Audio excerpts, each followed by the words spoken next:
এই মুহূর্তের big breaking খবর, টেক অফ করার পরে আহমেদাবাদে ভেঙে পড়ল বিমান। আহমেদাবাদের মেঘানী নগরে বিমানবন্দরের ঘটনা। 242 জন যাত্রী ছিল সেই বিমানে, আর সেই বিমানই ভেঙে পড়েছে বলে জানা যাচ্ছে। যে ছবি দেখতে পাচ্ছেন ডান দিকের, যে ছবি, যে নির্মীয়মান বিল্ডিং এর উপরে ভেঙে পড়েছে বিমানটি। ইতিমধ্যেই উদ্ধার কাজে পৌঁছেছে বিশাল দমকল বাহিনী। আমরা দেখেছিলাম যে কালো ধোঁয়ায় ঢেকে গিয়েছিল আহমেদাবাদ বিমান চত্বর, যেখানে ভেঙে পড়ে বিমানটি। মেঘানী নগরে বিমানটি ভেঙে পড়ার পর কালো ধোঁয়ায় ঢেকে যায় গোটা এলাকা, আর সেই আগুন নিয়ন্ত্রণে আনার জন্য দমকল বাহিনী পৌঁছেছে সেখানে। ইতিমধ্যেই স্বরাষ্ট্রমন্ত্রী অমিত শাহ গুজরাটের মুখ্যমন্ত্রী ভূপেন্দ্র প্যাটেলের সঙ্গে কথা বলেছেন, সব রকম সহায়তার আশ্বাস দিয়েছেন।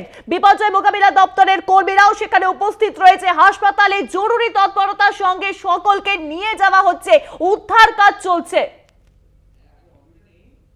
সব রকম সহায়তার আশ্বাস দেওয়া হয়েছে কেন্দ্রীয় স্বরাষ্ট্রমন্ত্রী অমিত শাহের তরফ থেকে। আহমেদাবাদের পুলিশের তরফ থেকে ইতিমধ্যেই খোলা হয়েছে কন্ট্রোল রুম। আহমেদাবাদ পুলিশের তরফ থেকে ইতিমধ্যেই খোলা হয়েছে control room. Air India official স্টেটমেন্টও দিয়েছে। আর এই বিষয়ে আরো জানবো, এখন নিউজ রুম থেকে সঙ্গে রয়েছেন আমাদের প্রতিনিধি সত্যসুন্দর ভট্টাচার্য। সত্যদা, ঠিক কি জানা যাচ্ছে? ইতিমধ্যেই উদ্ধার কাজ শুরু হয়েছে, পাশাপাশি আর কি জানা যাচ্ছে? স্বরাষ্ট্রমন্ত্রীও কিন্তু কথা বলেছেন গুজরাটের মুখ্যমন্ত্রীর সঙ্গে। একেবারেই তাই, স্বরাষ্ট্রমন্ত্রী অমিত শাহ যেরকম গুজরাটের মুখ্যমন্ত্রীর সঙ্গে কথা বলেছেন, তার পাশাপাশি জরুরি ভিত্তিতে উদ্ধার কাজ শুরু হয়েছে। যেটা জানা যাচ্ছে যে ইতিমধ্যেই যে স্টেটমেন্ট এসেছে ডিজিসি এর তরফে, তাতে জানা যাচ্ছে যে 242 জন যে যাত্রীর কথা বলা হচ্ছে, তার মধ্যে কিন্তু 10 জন বিমান কর্মী ছিলেন, তার মধ্যে পাইলট ছিলেন, যেটা ফার্স্ট অফিসার ক্লাইভ একন্দর, সেটাই জানা যাচ্ছে। এবং তার পাশাপাশি 2 জন পাইলট ছিলেন এবং 2 জন শিশু ছিলেন। এই 242 জন যে যাত্রী, তার মধ্যে 10 জন কেবিন ক্রু ছিলেন এবং 230 জনের মতো যাত্রী ছিলেন, যেটা জানা যাচ্ছে আপডেট। তার মধ্যে 2 জন শিশু রয়েছেন। খুব স্বাভাবিকভাবেই যে জায়গায় ঘটনাটা ঘটেছে, বিমানবন্দরের পার্শ্ববর্তী যে সমস্ত অংশগুলো রয়েছে, সেই জায়গাগুলোতে কিন্তু এন্ট্রি এবং এক্সিট সেটা কিন্তু রেস্ট্রিক্টেড করে দেওয়া হয়েছে। সিভিল ডিফেন্স যারা রয়েছে, তারা ইতিমধ্যেই কিন্তু সেই ঘটনাস্থলে পৌঁছে গিয়েছে। যুদ্ধকালীন তৎপরতায় যেটা জানা যাচ্ছে যে ন্যাশনাল ডিজাস্টার রেসপন্সের এনডিআরএফ এর যে টিম রয়েছে, সেই এনডিআরএফ এর টিমের তারা কিন্তু প্রায় 90 জন এনডিআরএফ এর টিম, তারা কিন্তু এই মুহূর্তে সেই আহমেদাবাদ বিমানবন্দরে পৌঁছে গিয়েছেন এবং সেইখান থেকে তারা উদ্ধার কাজ চালাচ্ছেন। যে ভয়াবহ বিমান দুর্ঘটনা, সেটা মনে করা হচ্ছে যে যাত্রীরা ছিলেন, সেই যাত্রীদের মধ্যে তারা কি অবস্থায় রয়েছেন সেটাই কিন্তু জানার চেষ্টা করা হচ্ছে। মূলত বিমানের যে ব্ল্যাক বক্স রয়েছে, সেই জায়গা থেকে ঠিক কী কারণে এই বিমানের কি যান্ত্রিক ত্রুটি ছিল, সেটা কিন্তু সেই ব্ল্যাক বক্স থেকেই কিন্তু জানা যাবে বলে মনে করা হচ্ছে। ফলে সব মিলিয়ে এই মুহূর্তে একদিকে যেরকম প্রশাসনিক তৎপরতা শুরু হয়েছে, স্বরাষ্ট্রমন্ত্রী গুজরাটের মুখ্যমন্ত্রীর সঙ্গে কথা বলেছেন, তার পাশাপাশি উদ্ধার কাজে যাতে কোনো রকম খামতি না থাকে, যে সমস্ত যাত্রীরা রয়েছেন তাদেরকে, যারা আহত রয়েছেন তাদেরকে দ্রুততার সাথে যাতে হাসপাতালে পৌঁছানো যায়, সে বিষয়েও কিন্তু তৎপরতা শুরু হয়েছে ইতিমধ্যেই ডিজাস্টার ম্যানেজমেন্টের তরফে। এবং যেটা জানা যাচ্ছে যে এই যাত্রীদের মধ্যে 230 জনের মতো যাত্রী, তার মধ্যে 100 জনেরও বেশি তারা কিন্তু শুধুমাত্র আহমেদাবাদ শহর থেকেই কিন্তু তারা যাত্রী ছিলেন।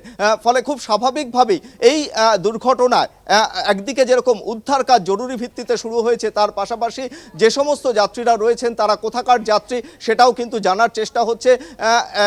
যে সময় থেকে যেটা একেবারে তথ্য যেটা উঠে আসছে যে AI-171 দুর্ঘটনার ঠিক 8টা 8 মিনিটে বিমানটি থেকে কিন্তু শেষ সিগন্যাল পাওয়া গিয়েছিল এবং বিধ্বস্ত হওয়া যে বিমানটা, সেটা কিন্তু বোয়িং 7878 ড্রিমলাইনার, যার রেজিস্ট্রেশন নাম্বার VTANB। ফলে খুব স্বাভাবিকভাবেই এই সমস্ত যে তথ্যগুলো রয়েছে, সেটা বিমানের ব্ল্যাক বক্স থেকে তার যান্ত্রিক যে ত্রুটি ছিল, সেই ত্রুটি কি কারণে হয়েছিল সেই সম্পর্কে কিন্তু তথ্য পরবর্তী সময়ে সামনে আসবে। তবে দ্রুততার সঙ্গে উদ্ধার কাজে হাত মিলিয়েছে একদিকে এনডিআরএফ এবং অন্যদিকে স্থানীয় গুজরাট পুলিশ। তারা কিন্তু এই মুহূর্তে এয়ারপোর্টের এন্ট্রি এবং এক্সিট যে জায়গাগুলো রয়েছে, সেই জায়গাগুলোতে শুধুমাত্র উদ্ধারকারী দল যারা রয়েছে, সিভিল ডিফেন্সের যারা কর্মী রয়েছেন, পাশাপাশি ডিজাস্টার ম্যানেজমেন্ট এবং দমকল এবং অগ্নি নির্বাপনের যে সমস্ত কর্মীরা রয়েছেন তারাও কিন্তু এই মুহূর্তে যুদ্ধকালীন তৎপরতায় আহমেদাবাদ বিমানবন্দর চত্বরে তারা কিন্তু উদ্ধার কাজে হাত লাগিয়েছে। সত্যতা, তুমি আমাদের সঙ্গে থাকো। 242 জন যাত্রী নিয়ে ভেঙে পড়ে বিমানটি মেঘানী নগরের কাছে এবং জানা যাচ্ছে যে 230 জন যাত্রী ছিলেন, যার মধ্যে দুজন ছিলেন শিশু, দুজন শিশু ছিল সেই বিমানে এবং পাশাপাশি যেমন থাকে যে কেবিন ক্রিউ থেকে শুরু করে সকলেই সেখানে উপস্থিত ছিল। একটি নির্মীয়মান বিল্ডিং এর উপর ভেঙে পড়ে বিমানটি, আগুনে কালো ধোঁয়ায় ছেয়ে যায় গোটা এলাকা আর তারপরে যুদ্ধকালীন তৎপরতার সঙ্গে শুরু হয়েছে উদ্ধার কাজ। সেই মুহূর্তের ছবি এখন দেখতে পাচ্ছেন কলকাতা টিভির পর্দায়, যখন ভেঙে পড়ার আগের মুহূর্তে আহমেদাবাদের সেই বিমান ভেঙে পড়ার আগের মুহূর্তে AI-171 বিমান ভেঙে পড়ার আগের মুহূর্তে সেই ছবি দেখতে পাচ্ছেন কিভাবে ভেঙে পড়ে আগুন জ্বলে যাও দাও দাও করে আগুন জ্বলে যায়, গোটা এলাকা ছেয়ে যায় কালো ধোঁয়ায়। সেই ছবি এখন সরাসরি আপনাদেরকে দেখাচ্ছি কলকাতা টিভির পর্দাতে। কি কারণে এই বিমান দুর্ঘটনাটি ঘটলো সেটাই এখন প্রশ্নের মুখে। যান্ত্রিক গোলযোগ নাকি তার আগে কোনো প্রকার ব্যবস্থা গ্রহণ করা হয়নি, সেই ছবিগুলোই তো এখন সেই প্রশ্নগুলোই তো সামনে আসছে। কারণ আমরা তো জানি যে যখন কোনো বিমান টেক অফ করে তার আগে সব রকম ব্যবস্থা ঠিকঠাক আছে কিনা, সব রকম যান্ত্রিক ত্রুটিগুলি সব দেখে নেওয়া হয়, কিন্তু সেখানে কি এই বিষয়গুলি দেখা হয়নি, এই প্রশ্নটাই সামনে আসছে। আর সেই ছবি দেখতে পাচ্ছেন এখন টেক অফ করার পরে কিভাবে একটি নির্মীয়মান বিল্ডিং এর উপর বিমানটি ভেঙে পড়ে এবং বিমানটি এখন দেখতে পাচ্ছেন কলকাতা টিভি পর্দাতে সরাসরি ছবি, বিমানটি ভেঙে পড়লে এবং তারপরে আগুন লেগে যায় এবং তারপরে সেই কালো ধোঁয়ায় ঢেকে যায় গোটা এলাকা। 242 জন যাত্রী নিয়ে 242 জন যাত্রী ছিল সেই বিমানে, আহমেদাবাদ থেকে লন্ডনের উদ্দেশ্যে যাচ্ছিল বিমানটি। দুর্ঘটনার ছবি এখন সরাসরি আপনাদেরকে দেখাচ্ছি কলকাতা টিভির পর্দাতে, সরাসরি সেই ছবি দেখতে পাচ্ছেন, সেই এক্সক্লুসিভ ছবি আপনাদের সামনে। 242 জন যাত্রী নিয়ে ভেঙে পড়ে বিমানটি, লন্ডনের উদ্দেশ্যে যাচ্ছিল বিমানটি। ইতিমধ্যে যুদ্ধকালীন তৎপরতার সঙ্গে শুরু হয়েছে উদ্ধার কাজ, কারণ নিহত এবং আহতের সংখ্যা সম্ভবত অনেকটাই বেশি বলে মনে করা হচ্ছে। আর এই বিষয়ে আরো জানবো, নিউজরুমে এখন সঙ্গে রয়েছেন আমাদের প্রতিনিধি সত্য সুন্দর ভট্টাচার্য। সত্যদা, এখন আমরা কলকাতা টিভির পর্দাতে সেই এক্সক্লুসিভ ছবি দেখাচ্ছি, সেই দুর্ঘটনার মুহূর্তের ছবি। দেখো, একেবারেই তাই, যেভাবে বিমানটি ভেঙে পড়েছে এবং যে বাড়িটির উপর ভেঙে পড়লো, একেবারে বিধ্বস্ত হয়ে যাওয়া এবং বিমানে আগুন লেগে যাওয়া, গোটা ঘটনার পেছনে কোনো যান্ত্রিক ত্রুটি ছিল কিনা সেই বিষয়টা যেরকম পরবর্তী সময়ে তদন্তে উঠে আসবে, তার পাশাপাশি ইতিমধ্যেই আমরা দেখেছি যে মুখ্যমন্ত্রী মমতা বন্দ্যোপাধ্যায় তিনি এক্স হ্যান্ডেলে পোস্ট করেছেন এবং এই ঘটনা নিয়ে তিনি দুঃখ প্রকাশ করেছেন।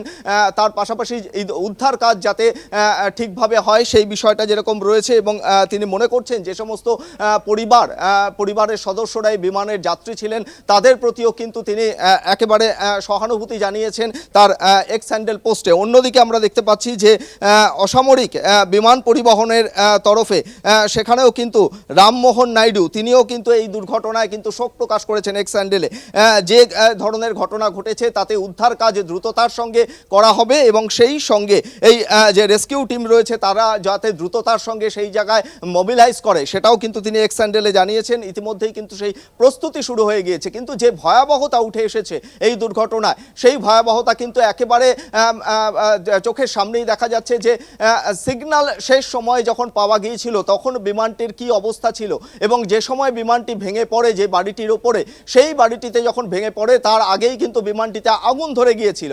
ফলে এই গোটা ঘটনা নিয়ে এই মুহূর্তে যুদ্ধকালীন তৎপরতায় উদ্ধার কাজ চলছে এবং যে সমস্ত যাত্রীরা রয়েছেন এই দুর্ঘটনায় তারা কতজন বেঁচে রয়েছেন এই মুহূর্তে সেটা কিন্তু সবচেয়ে বড় প্রশ্ন। কেননা এই ধরনের ভয়াবহ দুর্ঘটনায় দেখা যায় যে প্রায়শই মৃত্যুর সংখ্যা কিন্তু লাফিয়ে লাফিয়ে বাড়ে। ফলে সেই জায়গায় দাঁড়িয়ে যে সমস্ত কেবিন ক্রুরা ছিলেন, দুজন পাইলট ছিলেন, পাইলট নিয়ে মোট 10 জন এই মুহূর্তে বিমান কর্মী ছিলেন, সেটাই কিন্তু তথ্য মারফত জানা যাচ্ছে এবং প্রায় 230 জন মতো যাত্রী ছিলেন। ফলে সেই যাত্রীদের অবস্থা কি, তারা কি অবস্থায় রয়েছে এবং দ্রুততার সঙ্গে তাদেরকে কিন্তু সেখান থেকে অ্যাম্বুলেন্স করে নিকটবর্তী যে সমস্ত হাসপাতাল রয়েছে সেখানে কিন্তু তাদের চিকিৎসার জন্য ইতিমধ্যেই নিয়ে যাওয়া হচ্ছে। এনডিআরএফ এর টিম রয়েছে, ন্যাশনাল ডিজাস্টারের অন্যান্য যারা সদস্য রয়েছেন, সমস্ত উইংস কিন্তু এই মুহূর্তে আহমেদাবাদ বিমানবন্দরের চত্বরে এই উদ্ধার কাজে হাত লাগিয়েছে। সত্যতা, তুমি আমাদের সঙ্গে থাকো। যে ছবি আপনাদেরকে সরাসরি দেখালাম যে প্লেন যেই টাইমে টেক অফ করছে সেই টেক অফ করার পরেই কিছুক্ষণের মধ্যেই আগুন ধরেছে এবং আগুন ধরে গিয়েই কিন্তু নির্মীয়মান বিল্ডিং এর উপরে ভেঙে পড়ে বিমানটি। এবং জানা যাচ্ছে যে 242 জন যাত্রী ছিল সেই বিমানে, যার মধ্যে 230 জন যাত্রী এবং 2 জন শিশু ছিল এবং 10 জন ক্রিউ মেম্বার ছিল। আর ইতিমধ্যেই উদ্ধার কাজ শুরু হয়েছে, যুদ্ধকালীন তৎপরতার সঙ্গে উদ্ধার কাজ শুরু হচ্ছে, কারণ সম্ভবত নিহত এবং আহতের সংখ্যা অনেক হবেই বলে মনে করা হচ্ছে।